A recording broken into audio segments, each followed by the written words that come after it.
Hundreds of people of all faiths and none came to Notre Dame Cathedral to pay tribute to the life of Father Jacques Hamel, brutally murdered in his own church on Tuesday by two teenagers claiming they were acting in the name of ISIL. But in politics, there's been less solidarity, as opposition figures savage the government for its supposed laxism, after it turned out both attackers were already on the terrorism watch list. Je demande au gouvernement. I ask the government to implement all the proposals that we presented months ago without delay. We cannot waste any more time. Sarkozy wants every person on the terrorism watch list to be electronically tagged, but there are just too many of them for the already stretched police to monitor. European officials insist they've learned from mistakes made before the attacks in Paris in November and here in Brussels in March, and they say intelligence gathering and sharing has improved.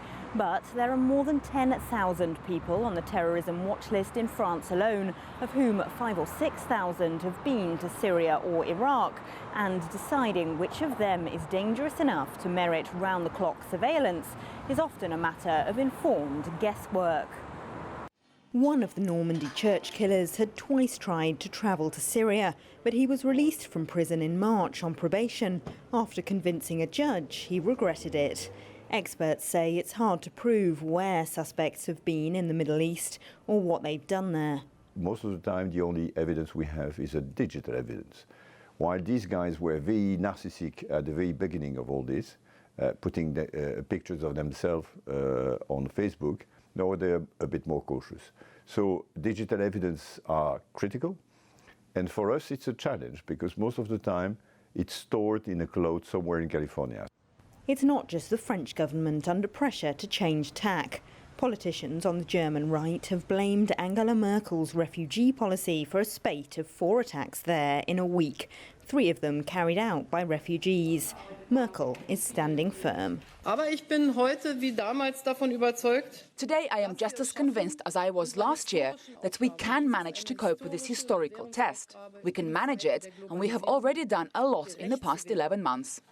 Germany remains on edge, though. Anti-terror squads searched a mosque and 8 apartments near Hanover on Thursday. Back in a France in mourning once again, much of the media has decided to stop publishing photos of terror suspects, and some will no longer even use their names in a bid to deny the killers the fame they seek. Elena, Casas, CCTV, Brussels. If you like what you just saw, follow us on social media and visit our website, cctv-america.com.